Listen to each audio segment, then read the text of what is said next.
네, 오늘 6번째 시간, 네, 그냥 그렇게 살다가 갈 거라고 66쪽부터 읽겠습니다. 소비자의 마음이 유통을 변화시킨다. 흐름은 물물 교환에서 중개인 형태로 가다가 소매점, 할인점, 네트워크 방식으로 갔습니다. 물물 교환할 때는 돈을 버는 사람이 없어요. 그냥 가치를 서로 교환했기 때문에 뭐 누가 더 이익이다. 물론 조금의 이익은 있겠지만 크게 뭐 돈을 번다. 뭐 돈을 썼다. 이런 개념이 없었어요. 하지만 중개인 형태 총판 도매상이 생기면서 총판 도매상이 돈을 벌고 소매점은 백화점 슈퍼. 네. 백화점 차리거나 슈퍼를 차린 사람이 돈 벌었고요. 할인점은 할인점이 돈 벌었어요. 자, 그런데 네트워크 마케팅은 누가 돈을 버냐면 프로슈머가 돈을 법니다. 소비를 하면서 수익을 얻는다라는 거죠. 자, 소비를 하면서 수익을 얻는다는 개념을 여러분들이 꼭 명심해 두셔야 합니다. 유통의 방식이 변하는 것은 소비자의 욕구 때문입니다. 자신이 직접 채취하거나 생산하는 것을 서로 교환하던 물물 교환 시대를 거치다가 새로운 상품에 대한 소비자의 욕구로 인해 타 지역에 상품을 전달해 주던 중개인이 나타나게 되었습니다. 그러다가 여러 가지 상품을 한 곳에서 모두 구매하고자 하는 소비자의 욕구가 슈퍼마켓이나 백화점의 출현으로 이끌었습니다.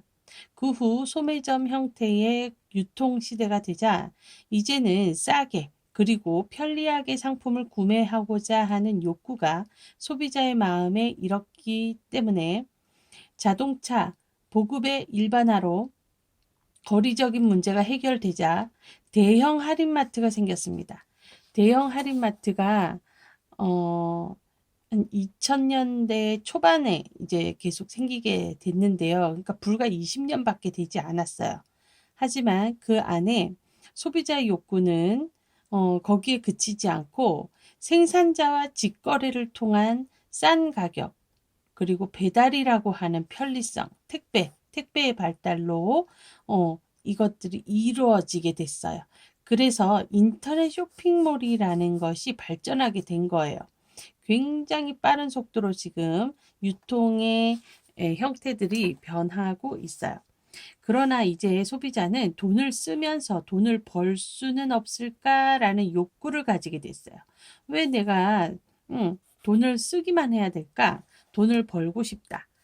그래서 이를 예견한 엘윈 토플러는 이런 사람들을 프로슈머라고 지칭했습니다. 네, 옛날부터 있지도 않은 이런 형태가 나타날 것이다 라고 예측을 하면서 프로슈머라는 새로운 용어도 이미 만들어져 있었어요. 그래서 저같이 애터미를 하면서 네트워크 마케팅을 하면서 소비를 하면서 수입을 받는 사람들을 프로슈머라고 합니다. 프로슈머는 편리성뿐만 아니라 판매의 용이성을 소비자 네트워크로 제공할 테니 그에 대한 대가를 달라고 요구하는 것입니다. 선거에서 조직을 가진 사람들이 불법 선거 자금을 받는 일들이 언론에 보도됩니다. 그들은 처벌을 받습니다. 그러나 유통에서의 조직력은 자산입니다. 네트워크를 가진 사람의 요구가 목소리를 갈수록 커질 것입니다. 네트워크를 가진 사람들의 요구와 목소리는 갈수록 커질 것입니다. 이러한 이치를 이해하는데 굳이 교육이 필요하진 않습니다. 이게 바로 흐름이기 때문입니다. 흐름입니다. 왜냐하면 이러한 사례가 우리 주변에 너무나 많기 때문입니다. 자녀를 키우면서 가지게 된 지식과 정보를 공유하고자 해서 만든 인터넷 카페, 누굽니까? 맘카페 많죠. 지역 카페. 인터넷 카페의 주인은 그런 욕구를 가진 사람들의 네트워크를 만들었고 이제는 수많은 기업체로부터 각종 프로포즈를 받고 있으며 혹은 그 반대로 기업체의 자신이 무엇인가를 요구할 수 있게 되었습니다. 제가 홍천에서 아이를 낳고 키우면서 홍천 엄마 사랑이라는 인터넷 카페를 만들었는데요. 그 카페를 탐내는 사람들이 있었어요. 근데 저는 그걸 몰랐어요. 저는 순수한 마음에 제가 강릉으로 이사 오면서 그 홍천 엄마 사랑이라는 카페를 정말 순수하게, 예, 그 매니저한테 넘겼는데 그 사람은 아주 상업적으로 잘 활용을 하더라고요. 네, 이러한 소비자의 욕구를 알고 준비한 사람들은 항상 돈을 벌 수가 있었습니다. 그렇죠. 먼저 이런 욕구를 알고 있고 돈에 밝은 사람들은 그걸 굉장히 기회를 잘 잡아요. 그래서 그 홍천 엄마 사랑의 부매니저였던 분은 매니저가 되면서 굉장히 상업적으로 그리고 자기 이익 중심으로 굉장히 잘 했다고 해요. 잘했죠. 뭐 돈 벌고 뭐 그 뒤로는 분위기가 어떻게 됐는지는 네, 다 아시겠지만 미리 준비하지 않고 있다가 다른 사람들이 어떻게 되는지를 확인하고 뛰어든 사람은 결국 먹고 사는 정도의 수입만을 얻을 뿐입니다. 네, 미리 준비하지 않고 있다가 다른 사람들이 어떻게 되는지 확인하고 그 다음에 뛰어든 사람들은 결국 먹고 사는 정도의 수입만 얻을 뿐입니다. 하지만 애터미는 이게 적합하지 않아요. 이 말이.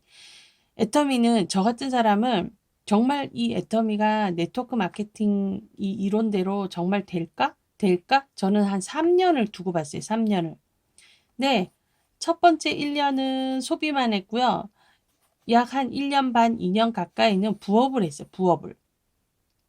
그렇기 때문에 저는 이 애터미라는 것을 단단한지 어떤지 다 두드려보고 살펴보고 뜯어보고 다 한 다음에 제가 이 애터미에 본격적으로 진입을 해서 이렇게 했기 때문에 저는 이게 애터미를 하고 안 언제 하고 언제 뭐 하는 거는 중요치 않다고 생각해요. 여러분이 오늘 당장 마음을 먹고 열심히 하겠다 하시면은 그날이 바로 시작점인 거고 오늘 오후 한 4시 반쯤에 그래 나도 애터미 해서 나도 성공하겠다라고 생각하시면 그 4시 반이 2020년 11월 2일 오후 4시 반이 여러분의 시작이 되는 겁니다.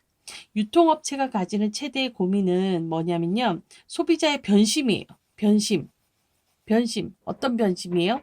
어제까지는 우리 집에 왔었는데 내일부터 당장 오늘부터 다른 업체로 핸들을 돌리면 어떡하지? 이거예요. 소비자는 어딘가에 구속되어 소비하기를 싫어합니다.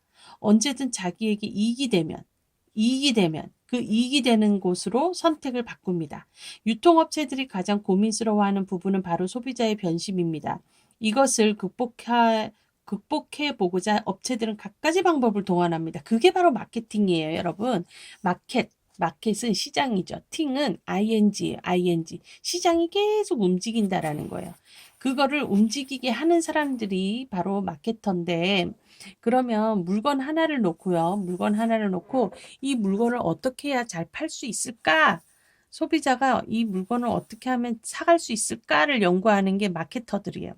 그중 첫 번째가 광고입니다. 거 보세요.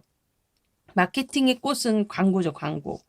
우리나라 인터넷 광고 시장 규모는 2009년 한 해 동안 약 8,400억 원이었습니다. 네.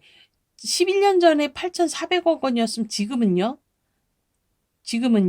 지금의 광고 추세를 여러분들 잘 생각해 보세요. 지금 텔레비전에서 제일 많이 광고하는 게 뭔지